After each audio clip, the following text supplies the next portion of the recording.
কলকাতা পুলিশের admit card বার হয়ে গেছে। তোমরা যারা এখনো কলকাতা পুলিশের অ্যাডমিট কার্ড ডাউনলোড করোনি, করে নাও। তো চলো বন্ধুরা, আজকে আমি তোমাদের কলকাতা পুলিশের অ্যাডমিট কার্ড তোমরা কিভাবে ডাউনলোড করবে সেটা দেখাবো।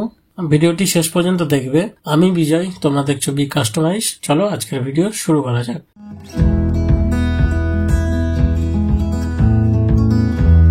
প্রথমে আমরা গুগলে কলকাতা পুলিশের অফিসিয়াল ওয়েবসাইটে চলে যাব। Kolkata police admit card download বলে লিখব। প্রথম যে ওয়েবসাইটটা আসবে তাতে আমরা ক্লিক করব। এখানে অ্যাডমিট কার্ডের একটি সেকশন খুলে যাবে। এখান থেকে আমরা যে পোস্টে ফর্ম ফিল আপ করেছি সেটি সিলেক্ট করে নেব।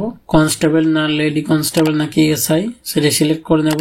এখানে আমরা কনস্টেবল লেডি কনস্টেবলের অ্যাডমিট কার্ড ডাউনলোড করব। তো চলো এখানে ক্লিক করে নিলাম। এরপর ডাউনলোড ইকল লেটার ফর ইন্টারভিউ একটি টাইটেল চলে এসছে। এখানে অ্যাকশন বাটনে গেট ডিটেলসে ক্লিক করব। এখানে আমরা click here to download admit card এই সেকশনে ক্লিক করব। এখানে একটি উইন্ডো খুলে যাবে। এখানে আমরা অ্যাপ্লিকেশন নাম্বার এবং ডেট অফ বার্থ বসিয়ে সাবমিটে ক্লিক করব। তো চলো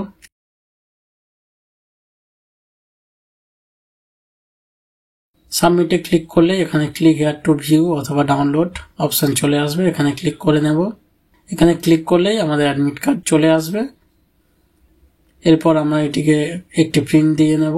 আপনারা চাইলে এটিকে পিডিএফ হিসেবেও সেভ করে রাখতে পারেন। তো বন্ধুরা, আজকে আমি তোমাদের দেখালাম তোমরা কলকাতা পুলিশের অ্যাডমিট কার্ড কিভাবে ডাউনলোড করবে। ভিডিওটা ভালো লাগলে অবশ্যই লাইক করবে, চ্যানেলটি সাবস্ক্রাইব করতে ভুলবে না, বন্ধুদেরকে অবশ্যই শেয়ার করবে। তো চলো বন্ধুরা, দেখা হবে পরের ভিডিওতে। আজকের মতো টাটা।